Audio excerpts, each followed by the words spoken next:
What up, YouTube? Here with another episode of Talk Boxing. On this episode of Talk Boxing, I'll be talking about the super lightweight division. And the first subject I'll be talking about is the fight that happened tonight with Ryan Garcia and Oscar Duarte. And before I give y'all the summary of what happened, I'll be telling y'all the results first. And Ryan Garcia picked up the win tonight via 8th round knockout, and that's definitely the results that Ryan Garcia was looking for in his bounce back fight from his first defeat that he suffered in his pro boxing career in his last fight versus Gervonta Davis, where he got knocked out. And to get a knockout win from the knockout loss that he suffered in his last fight is definitely a satisfactory and a good look for Ryan Garcia to get back on track from where he left off at from when he was undefeated. And remember, that fight versus Gervonta Davis was at 135, and Ryan Garcia left the lightweight division 3 years ago. Not 3 years ago, it was 2 years ago, almost 3 years ago, that is, because that fight was January of 2021 when he defeated Luke Campbell, and that was the last time he fought at 135 before that fight versus Gervonta Davis. And he made his debut as super lightweight versus Emmanuel Tagoe. That was a mediocre performance.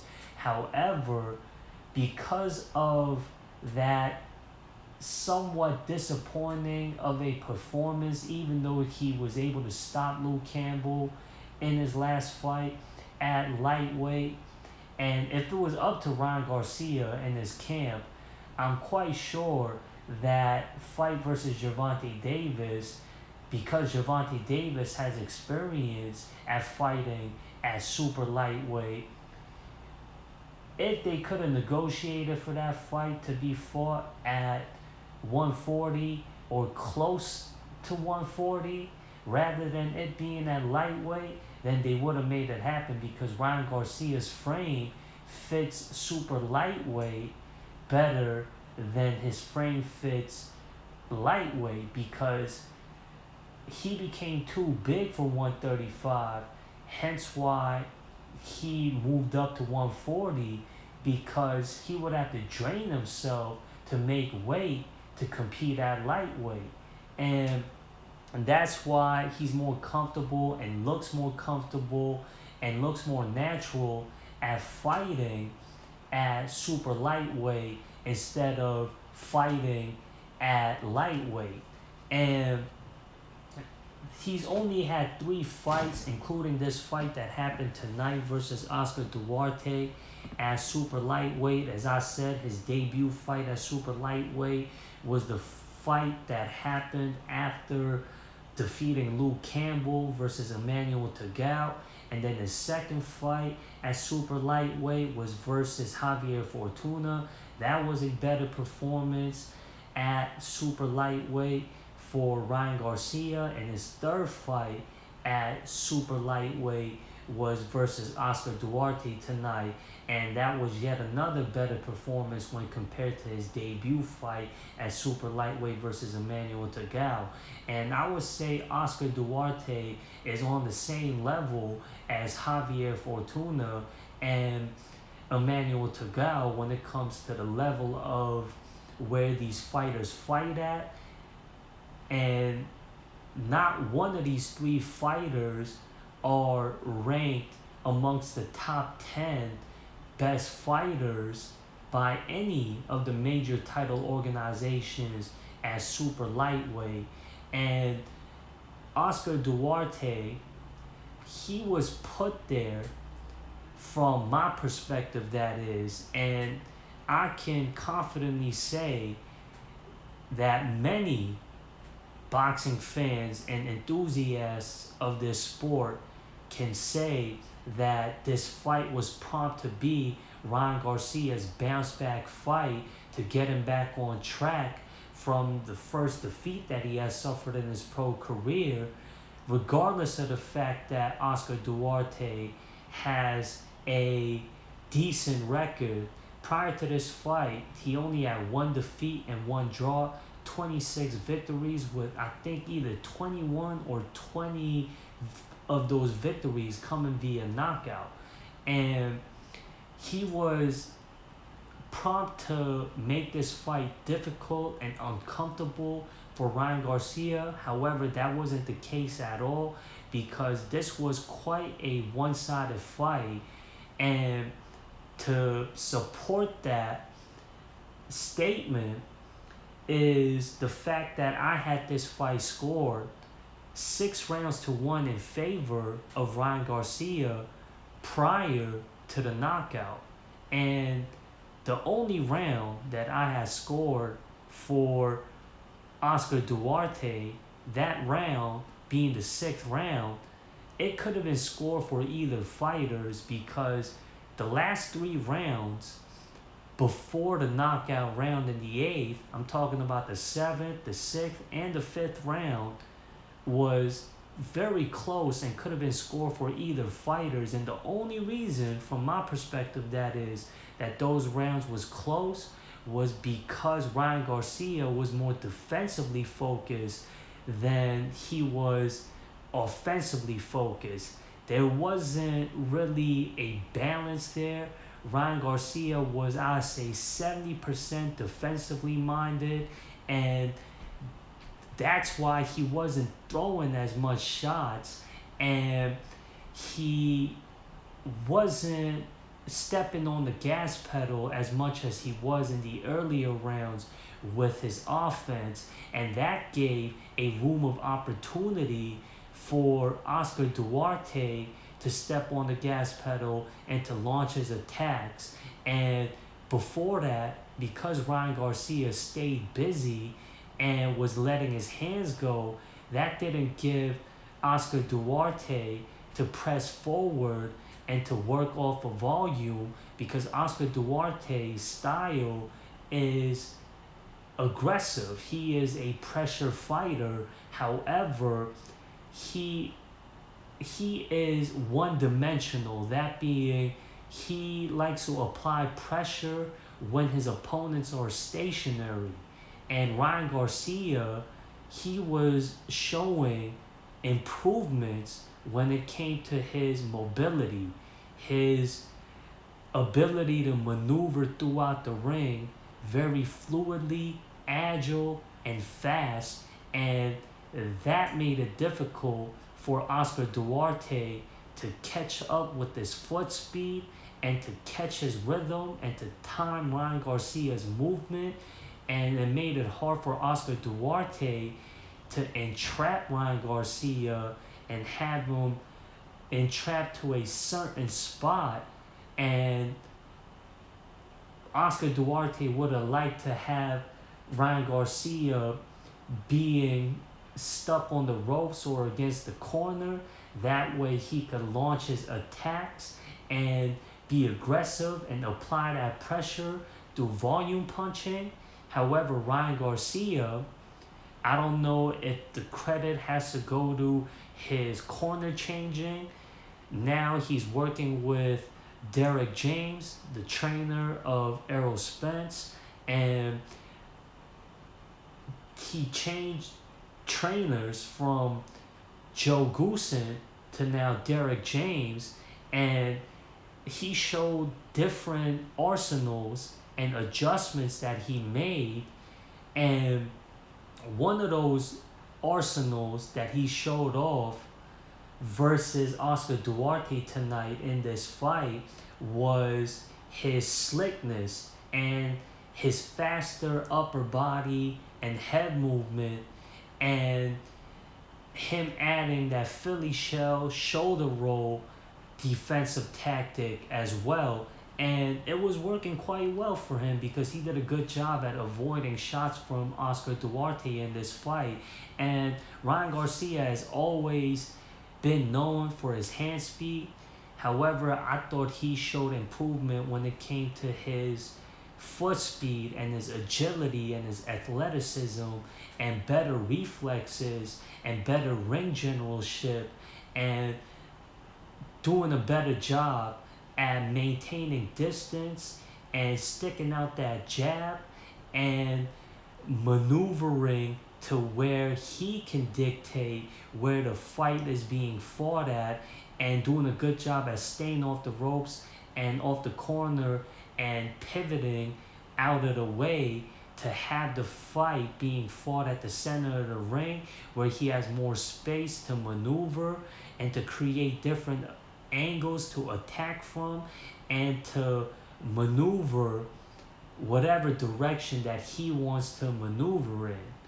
And I thought Ryan Garcia had a good performance, and I'm looking forward to Ryan Garcia showing off more adjustments and showing off more improvements, and hopefully in the future Ryan Garcia can show off more weapons added to his arsenal, and him being more of a intelligent fighter and his in-ring IQ improving as time goes on, because Joe Goosen is a legendary trainer. Now Derek James as well, he's got a reputation of being a good trainer as well.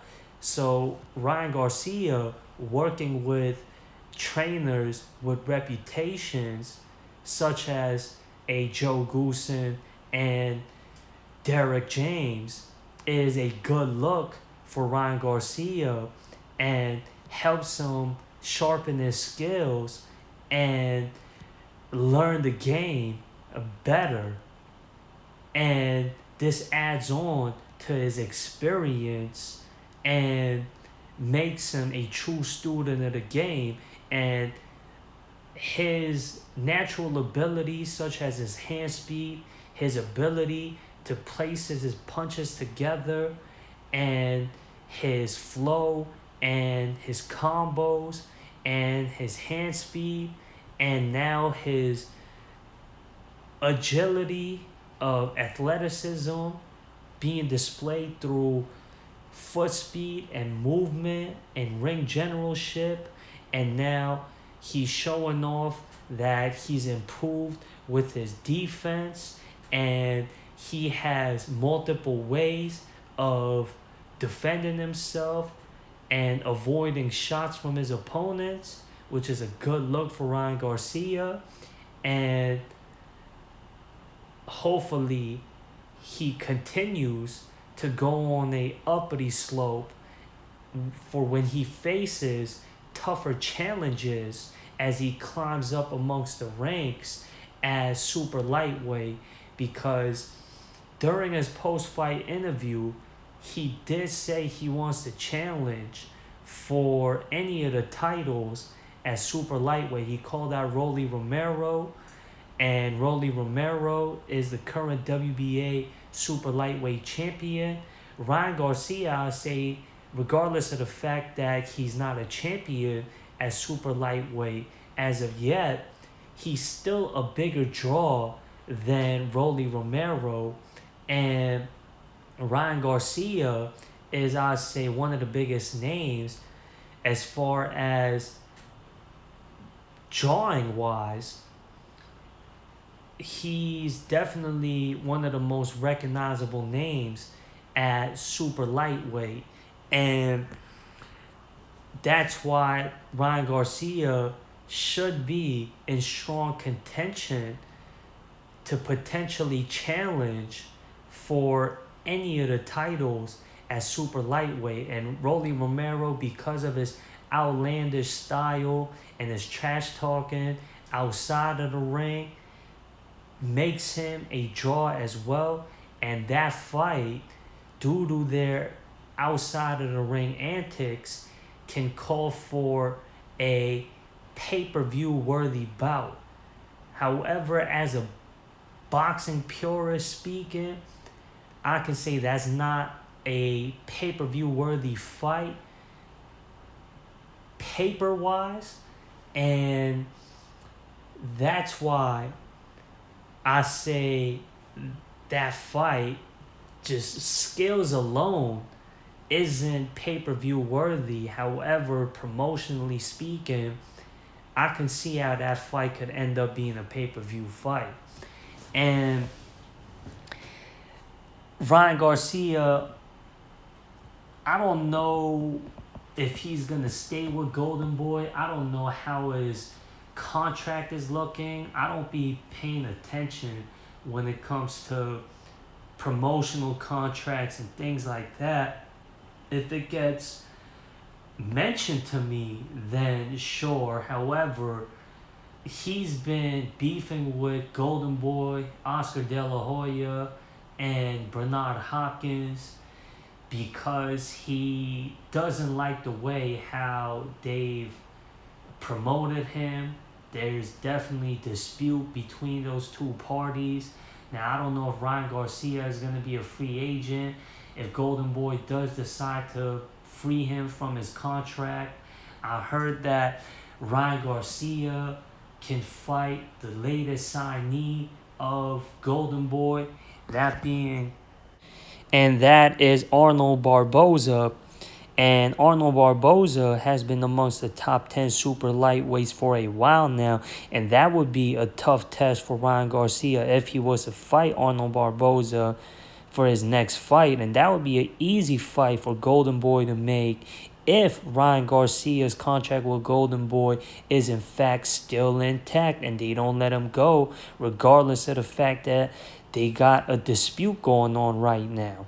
And that would be a better fight than any of the fights that Ryan Garcia's had so far at super lightweight.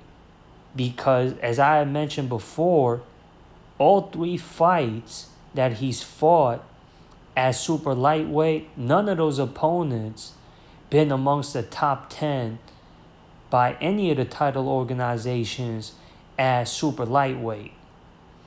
And if Ryan Garcia wants to be considered, which he already is because of his resume and his ability, however, to stamp him and to be considered worthy of getting a title shot versus any of the champions at super lightweight.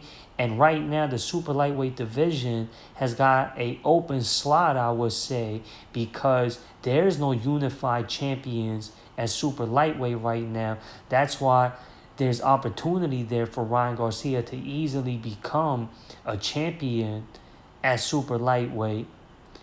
However, if Ryan Garcia wants to take the hard route and to prove himself, then he would want to fight guys like Arnold Barboza and other worthwhile top 10 contenders at super lightweight that compete at a high level. And Ryan Garcia can definitely fight guys that fight at the same level as the three fighters that he's fought thus far at super lightweight. Guys that's on the caliber of a Javier Fortuna, Oscar Duarte, and Emmanuel to go, because Ryan Garcia can, because Ryan Garcia is a big enough draw to where he can collect easy wins to make him look good, to make it seem like to, I would say, the casuals, to where Ryan Garcia can make it look like, he got a victory over this guy in this way, in this manner, in this fashion. That's why Ryan Garcia deserves a title shot versus a champion at super lightweight, when in fact those fights were made to make Ryan Garcia look good. And that's somewhat a deceiving trick to where Ryan Garcia can catapult himself to a title shot easier than if he was to fight guys like a Jose Ramirez, Arnold Barboza, Zepeda, and who else is out there? Josh Taylor, Sandor Martin, names like that. If he was to get a victory versus tough challenges and hard fights like that, And if he was to make it out of that fight victorious versus opponents like that, then definitely there wouldn't be and shouldn't be any questions to why Ryan Garcia is getting a title shot. And with the notoriety that Ryan Garcia has, it would be easy for Ryan Garcia to get a title shot right now, even, I would say. Because you look at the turnout of the event for tonight versus Oscar Duarte, who's not that well known.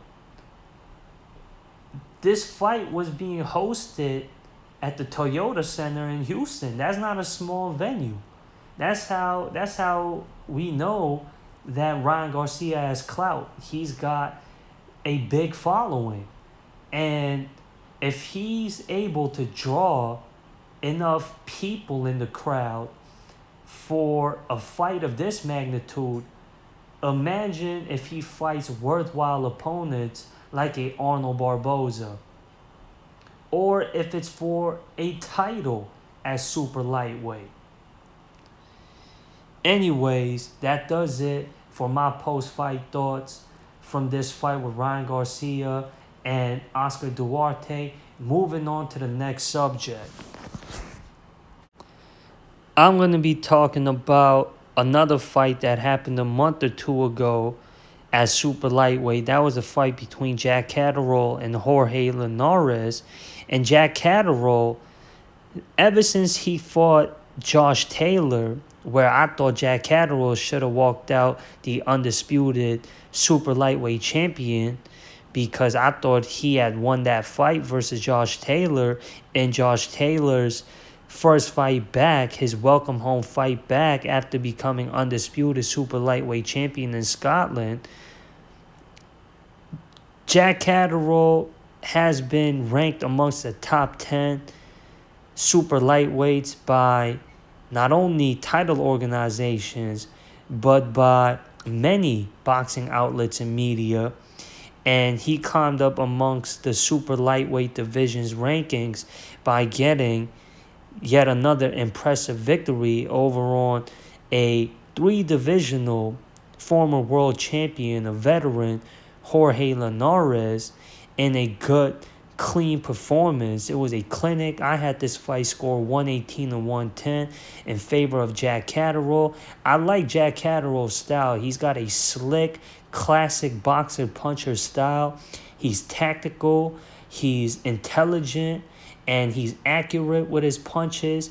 He picks his shots very well, and he knows when to throw, and he knows how to be defensive-minded and offensive-minded. He's well-balanced, and he's got good ring awareness as shown in this fight.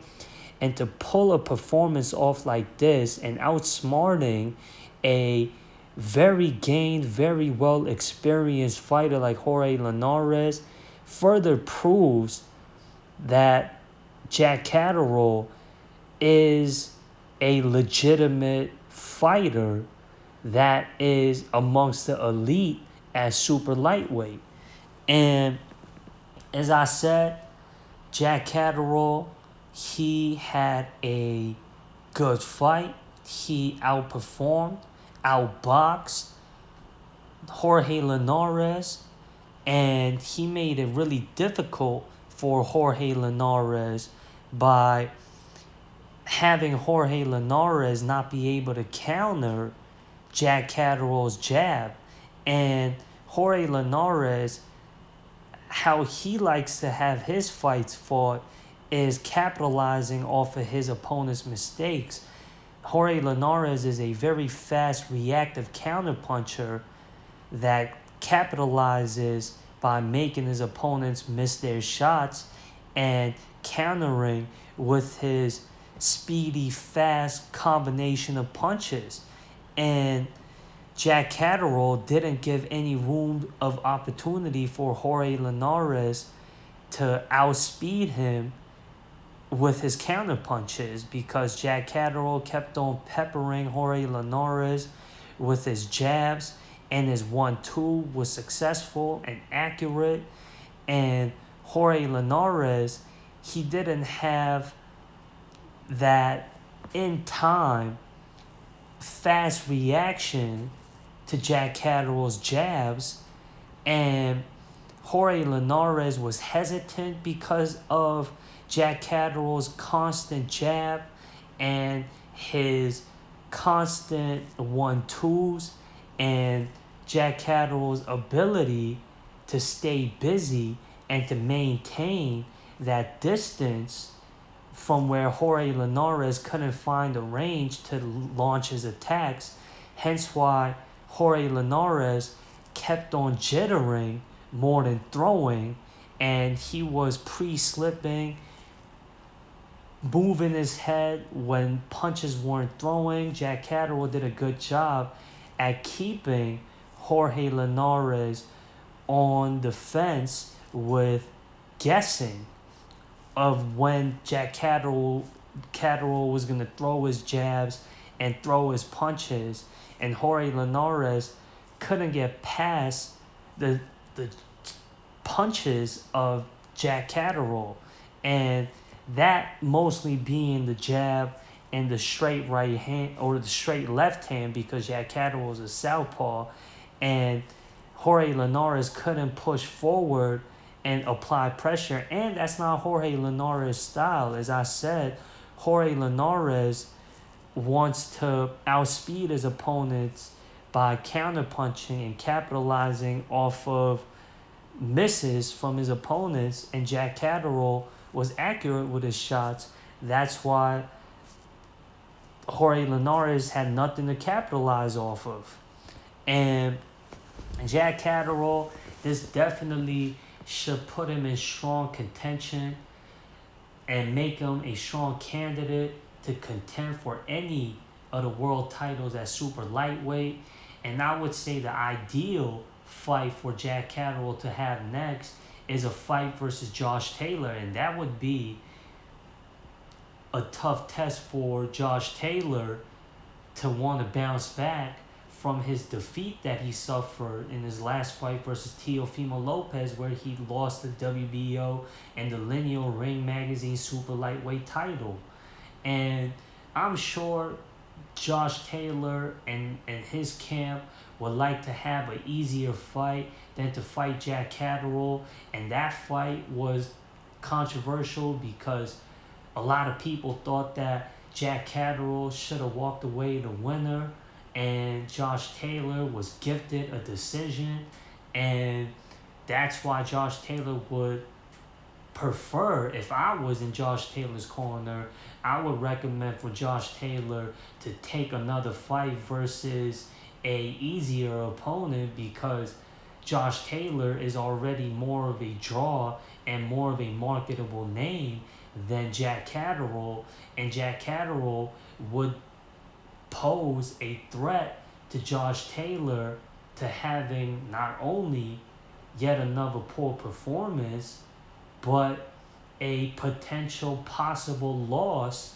where if he doesn't get gifted a decision that is controversial, and if he doesn't really focus and train properly for a fight versus a fighter like Jack Catterall, then that could be yet another defeat that Josh Taylor can have on his record. If not, then another fight that would be a good fight for Jack Catterall would be versus another top 10 level contender, Sandor Martin. That would be a heck of a fight to see for boxing fans, and that would be an important fight that could be competed at super lightweight, and whoever wins that fight would be in strong stance of contending possibly for his next fight. Whoever walks out of that fight as a winner to challenge for any of the titles at super lightweight. And then another ideal opponent that Jack Catterall can face next for his next fight would be Jose Ramirez. That would be a good fight. If not, Jack Catterall can go through the list of guys that the WBA has ranked above him, since Jack Catterall is the current WBA Super Continental Super Lightweight Champion, because the WBA currently has 5 guys that's ranked above Jack Catterall right now. The number one ranked contender by the WBA is O'Hara Davis, who has a victory over on Jack Catterall back in 2018, and I'm sure Jack Catterall would like to avenge that loss. And that's the current number one ranked contender ranked by the WBA. And the current WBA super lightweight champion is Rolly Romero. And then there is Kenneth Sims. And Kenneth Sims, he's the number 2 ranked contender by the WBA. That can be a possible next fight for Jack Catterall, and it will be a competitive one if he's to fight either O'Hara Davis or Kenneth Sims. Those 2 guys being the top 2 ranked contenders ranked by the WBA. And record-wise speaking, on paper, it's a even matchup if Catterall's to fight either one of those guys. And then there's Ismael Barroso, who Rolly Romero defeated to become the WBA super lightweight champion. Regardless of the fact that Rolly Romero was gifted a controversial stoppage win over on Ismael Barroso, and prior to the stoppage on the scorecards, that fight was close and competitive. Regardless of the fact that at the time of the stoppage, the momentum was favoring Rolly Romero, and it would have favored Romero more as the fight went on to the latter rounds, because Rolly Romero is the younger fighter and the fresher fighter, and Ismael Barroso being over the age of 40, that doesn't help Ismael Barroso, as that age factor tends to favor the younger fighter, especially towards the latter end of the fight.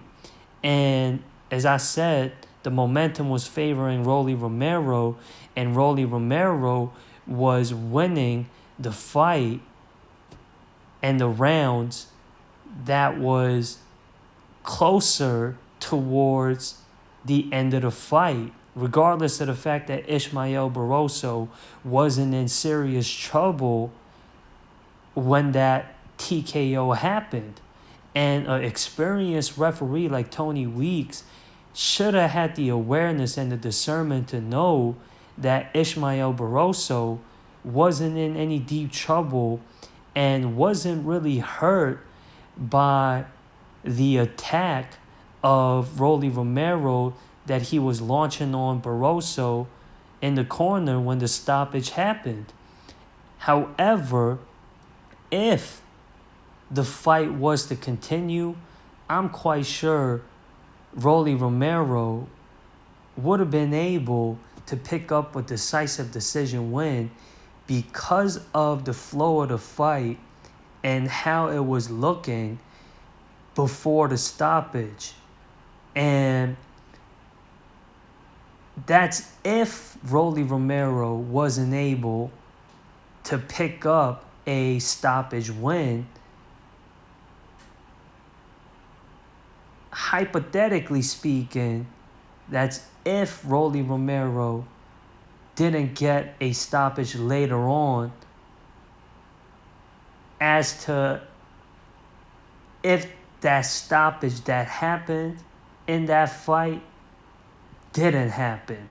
And I'm sure Barroso would like a rematch at trying to gain back another shot at the WBA super lightweight title, even though I don't really want to see that fight happen again. It doesn't sound that intriguing to me.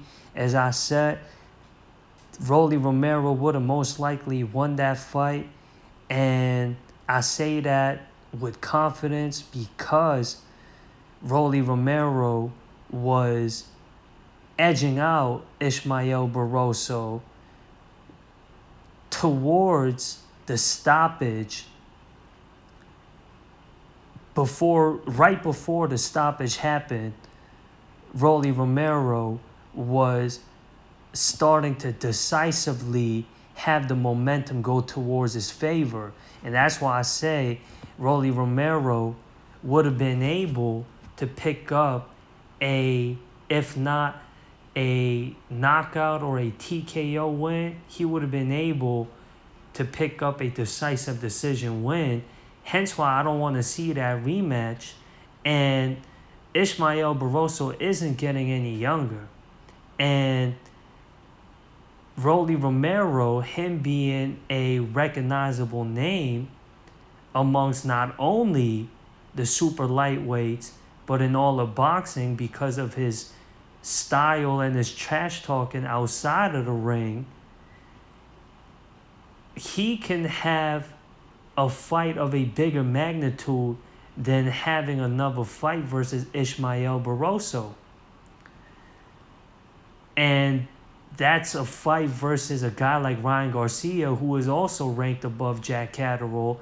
And I had mentioned earlier that during the post-fight interview that Ryan Garcia did call out Rolly Romero after his victory versus Oscar Duarte. And Rolly Romero been calling out Ryan Garcia since Ryan Garcia announced his move back to super lightweight after his fight versus Gervonta Davis. And that fight, as I said, would be a big magnitude of a fight drawing-wise. And Ismael Barroso would get out-contended by a name like Ryan Garcia.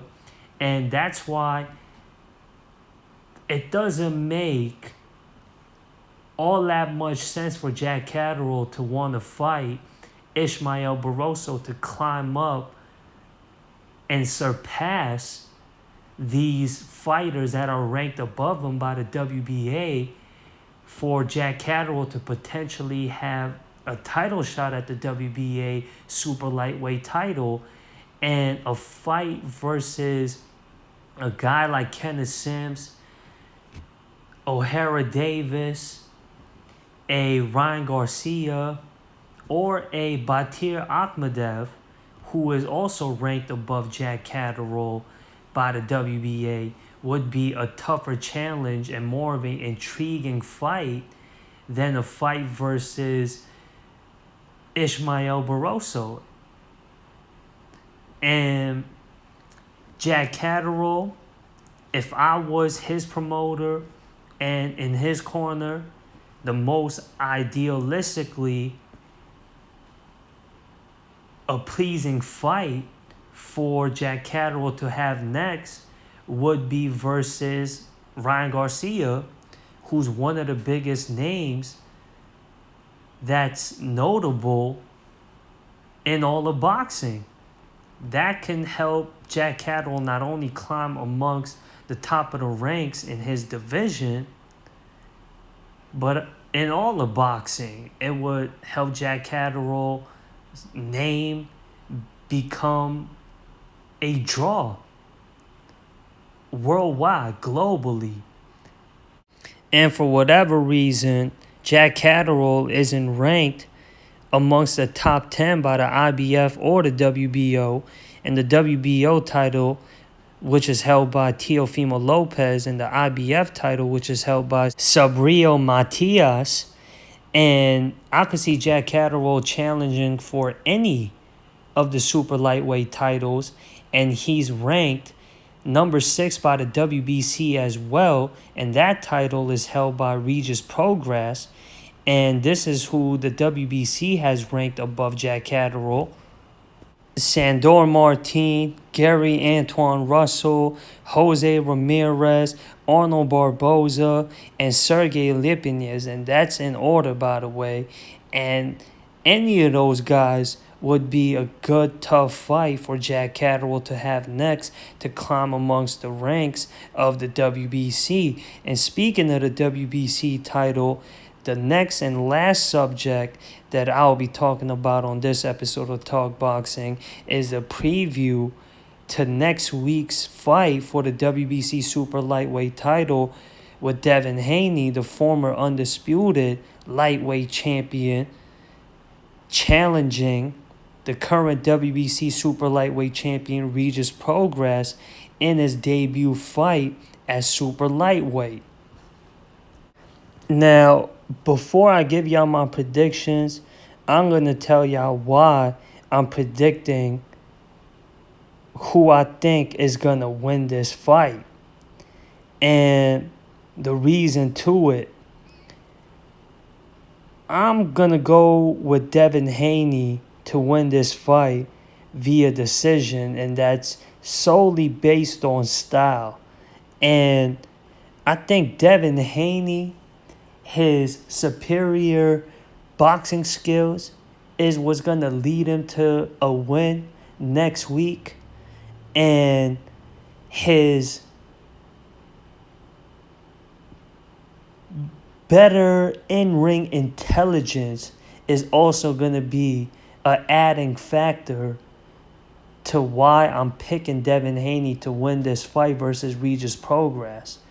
And I'm looking forward to seeing Devin Haney and how he's going to perform in his debut fight at 140, because he did let it be known out there, along with his corner, to why he's had poor performances in the past at 135, and that's due to the fact that he has to drain himself during his training camp to make weight at lightweight.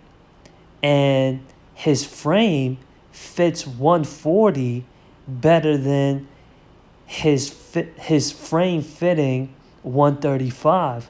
Hence why he vacated all his titles at lightweight to make this move to super lightweight. And this has to go with his notoriety as to why in his first fight at super lightweight, he's able to get a title shot in his first fight at super lightweight, and also him being undefeated and a undisputed lightweight champion helps him campaign for a title shot in his first fight at super lightweight. And it's a tough one. I would say Regis Prograis is the best fighter at super lightweight. His last fight was mediocre in his first defense of his WBC super lightweight title. Teofimo Lopez can be considered to be a super lightweight champion that's the best in his division. And that's because he defeated the lineal champion the way he did.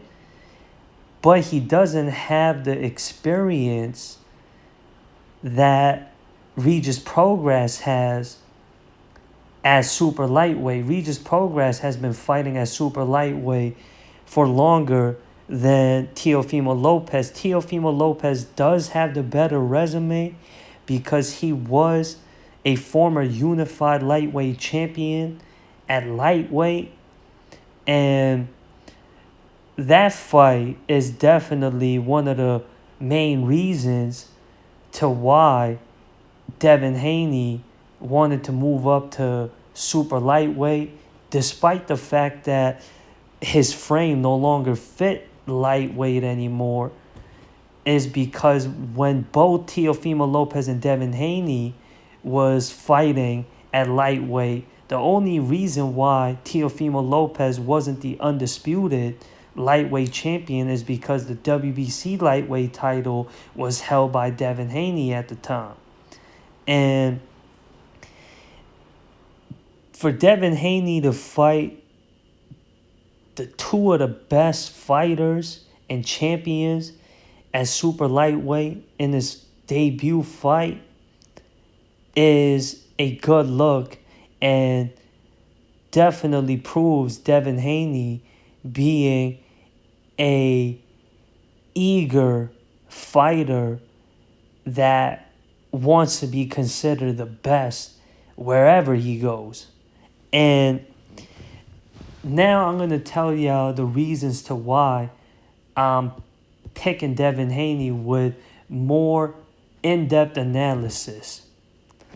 I think Devin Haney's ring intelligence, as I have mentioned before, is going to play a factor as to Devin Haney capitalizing off of the mistakes that Regis Prograis tends to make. And I think Regis Prograis will make these mistakes that can be detrimental to him versus Devin Haney in their fight next week. And that is Regis Prograis' tendency to be impatient, because Regis Prograis, he likes to bait his opponents in, and he likes to set that up by entrapping his opponents and having his opponents come at him and lunge at him and work off the back foot and counter his opponents with his fast counter punches.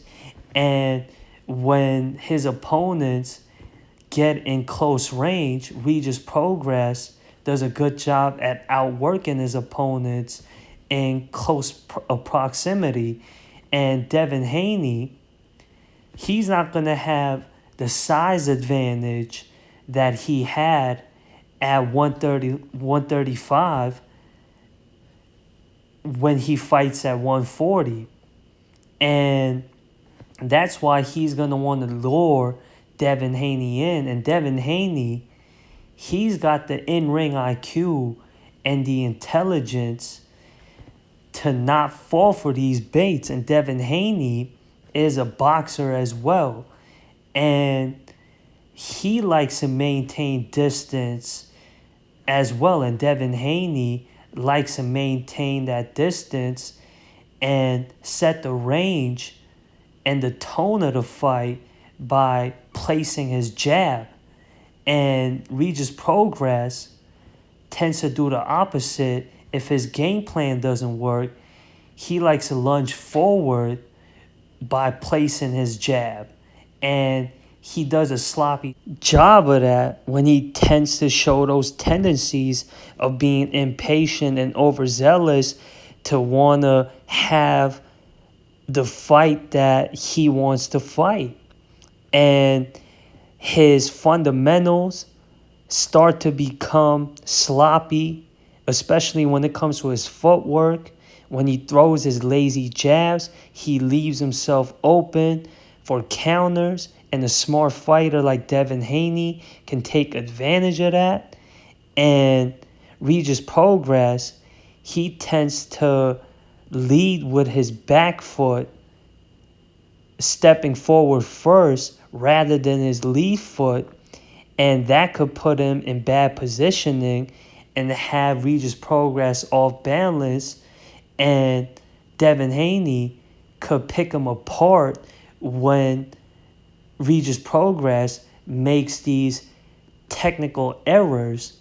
And Devin Haney is going to want to exploit these mistakes and capitalize off of these mistakes if Regis Prograis makes these mistakes. And Regis Prograis in his corner is going to want to make adjustments to these flaws in hopes for Devin Haney to not take advantage of these errors that Regis Prograis has shown in the past. And Regis Prograis, during his training camp, he's going to want to work on not making these mistakes and adding adjustments and having the right game plan to not make these mistakes for this important fight coming up next week versus Devin Haney. And as I said, my prediction is that Devin Haney will win this fight via decision. I can see Devin Haney winning this fight.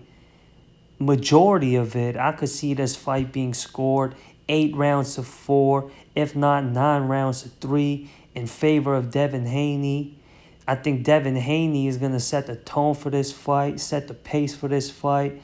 And I think Devin Haney is going to show a good display of ring generalship and superior movement and hand speed and agility. And I think Devin Haney's key to his victory is going to be his ability to read distance and telegraph Regis Progress's game plan, and him capitalizing off of Regis Progress's mistakes and his misses. And I think Devin Haney is going to show his sharpness and his accuracy, first by placing his jab out there to maintain the distance with him and Regis Progress. And whenever Regis Progress tends to close that gap and get past the jab of Devin Haney, I think Devin Haney's footwork and his ability to punch off the back foot and him fighting at a more comfortable weight, I think he could distribute his weight better at super lightweight than he did at lightweight by stepping off of the back foot to gain leverage and to have more power and a thud behind his punches by stepping off the back foot and working off the back foot whenever Regis Progress seems to get past the jab of Devin Haney to close that gap. And Devin Haney's footwork as well, I think, is going to help him out in this fight to create different angles and to pivot out of any attacks that Regis Progress launches towards him with volume and aggression. And if Regis Progress makes the mistake of throwing lazy jabs and getting lazy with his footwork and not having his fundamentals right when it comes to his footwork, such as dragging his back foot first instead of stepping forward with his lead foot, and that tends to lead Regis Progress to be put out of position and off balance. And a fighter like Devin Haney, as I have mentioned before, can take advantage of that and can make it a hard night for Regis Progress if he's to make these technical errors that. And I think Devin Haney will out-strategize and have the better fight plan to earn the win versus Regis Progress via decision, as I said. That's my pick for this fight coming up next week.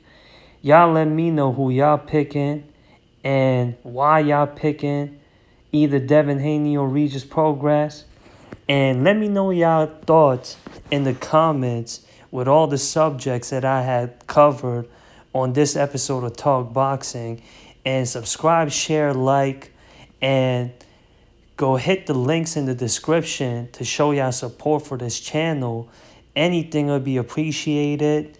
And that does it for this video, this episode of Talk Boxing. I'm out of here, y'all. Be good. Peace.